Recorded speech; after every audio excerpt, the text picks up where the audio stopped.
19 जून 1966 दादरच्या रानडे रोडवरील एका साध्या घरामधून एक ठिणगी पडली। 80% समाजकारण आणि 20% राजकारण हा मंत्र घेऊन एका वाघानं गर्जना केली आणि त्यांचं नाव होतं हिंदू हृदय सम्राट शिवसेना प्रमुख बाळासाहेब ठाकरे। आणि याच गर्जनेतून जन्म झाला शिवसेनेचा। याच शिवसेनेला आज 60 वर्ष पूर्ण होत आहेत। 60 वर्षाचा हा प्रवास मराठी माणसांच्या न्याय हक्कांसाठीचा, मराठी बाण्याचा आणि मुंबईवर मराठी माणसाचा अधिकार अबाधित ठेवण्याचा होता। याच 60 वर्षाच्या प्रवासात हिंदू हृदय सम्राट बाळासाहेब ठाकरे यांच्या तालमीमध्ये अनेक नेते तयार झाले। अनेक तयार झालेले नेते शिवसेनेला सोडूनही गेले। याच 60 वर्षाच्या कालावधीत बाळासाहेबांच्या शिवसेनेचे 2 तुकडे पडले आणि आता हेच 2 तुकडे म्हणजेच एकनाथ शिंदे आणि उद्धव ठाकरे हे शिवसेनेवर स्वतःचा हक्क सांगण्यासाठी वाटेल तसे प्रयत्न करतात।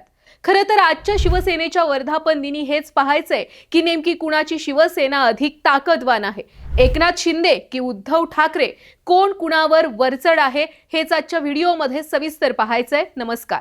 बघा, 2022 मध्ये शिवसेनेत बंड झालं। हे बंड काही साधं सुद्धा नव्हतं। एकनाथ शिंदेंनी पक्ष फोडला आणि तब्बल 40 आमदार शिंदेंनी स्वतः सोबत नेले। शिंदेंच्या याच बंडानंतर शिवसेना कुणाची हा प्रश्न ऐरणीवर आला।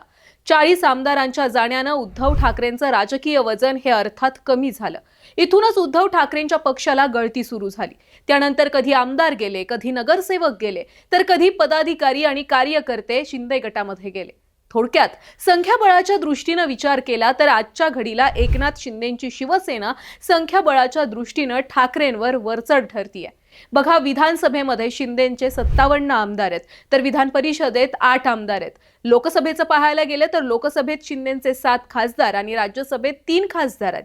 आता जे ठाकरे गटातले 6 खासदार फुटले आहेत ते सुद्धा जर शिंदेंच्या गटामध्ये आले तर खासदारांची संख्या ही आणखी वाढेल।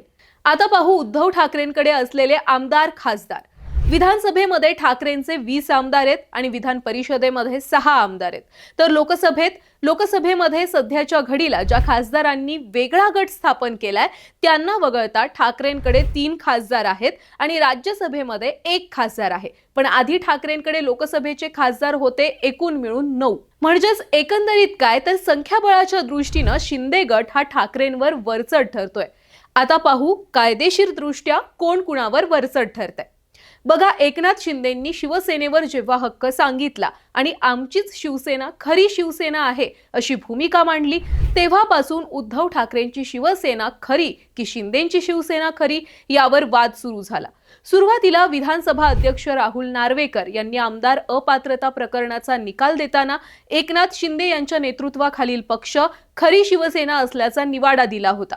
त्यानंतर निवडणूक आयोगाने 2023 मध्ये शिंदे गटाला शिवसेना नाव आणि धनुष्यबाण चिन्ह दिलं। या निर्णयाविरोधात ठाकरे गटाने सर्वोच्च न्यायालयामध्ये याचिका दाखल केली। सध्या या प्रकरणाचा अंतिम निकाल हा सर्वोच्च न्यायालयामध्ये प्रलंबित आहे।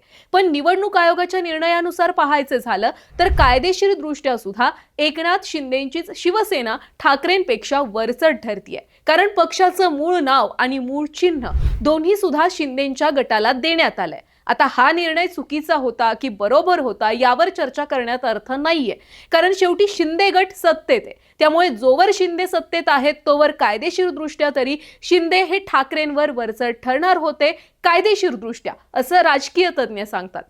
आता पाहूया भावनिक वातावरण आणि कट्टर कार्यकर्त्यांच्या दृष्टीने कोण कुणावर वरचढ ठरतंय। बघा, शिवसेनेचे शिवसैनिक हे बाळासाहेबांपासून ते आतापर्यंत कट्टर ते कट्टरच राहिलेत। तुम्ही कुणाचंही मत बदलू शकता पण खऱ्या शिवसैनिकाचं मनपरिवर्तन करू शकत नाही। आता जेव्हा शिंदेंनी शिवसेनेवर हक्क सांगितला आणि एक करून जेव्हा ठाकरेंचे नेते ठाकरेंना सोडून गेले त्यावेळी आणि आता सुद्धा उद्धव ठाकरेंच्या बाजूने प्रचंड भावनिक वातावरण तयार झाले। अगदी गावखेड्यापासून ते मुंबईपर्यंत ठाकरेंच्या बाजूने त्यांचा कट्टर शिवसैनिक उभा आहे। आजही शिवसैनिकांचा आणि जुन्या निष्ठावंत कार्यकर्त्यांचा मोठा भावनिक पाठिंबा ठाकरेंनाच असलेला दिसतो। बाळासाहेब ठाकरे यांचा वारसा, ठाकरे कुटुंबाची ओळख आणि पक्षाची मूळ विचारधारा यामुळे अनेक कार्यकर्ते आजही उद्धव ठाकरे यांच्या सोबत आहेत। मुंबई, ठाणे आणि काही शहरी भागांमध्ये ठाकरेंची पकड अजून सुद्धा कायम असलेली दिसते। थोडक्यात ठाकरे नावावर निष्ठा ठेवणारे लोक अजूनही उद्धव ठाकरेंच्याच बाजूने आहेत आणि याची प्रचिती विधानसभा निवडणुकीमध्ये आलेली आहे। कारण पक्षाचा पूर्ण डाऊनफॉल झाला असताना उद्धव ठाकरेंनी 20 आमदार निवडून आणले होते. हे शक्य झालं ते केवळ कट्टर शिवसैनिकांच्या कष्टामुळे.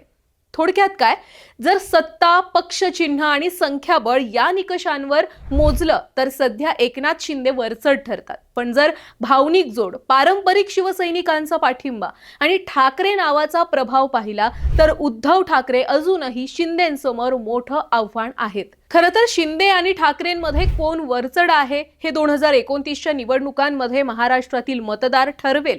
पण पक्षात जर अशीच फूट पडत राहिली, नेते निष्ठेला डावलून सत्तेसाठी पक्ष सोडू लागले तर ठाकरे नावाचा ब्रँड हा फक्त नावापुरता राहू शकतो. प्रत्यक्ष राजकारणातलं ठाकरेंचं वजन नगण्य होईल. बाकी तुम्हाला काय वाटतंय? शिंदे वरचढ आहेत की ठाकरे वरचढ आहेत? तुमचं मत कमेंटमध्ये नक्की सांगा. आणि हो, व्हिडिओ आवडला असेल तर जास्तीत जास्त लोकांपर्यंत तो शेअर करा. चॅनलला आठवणीने सबस्क्राईब करा.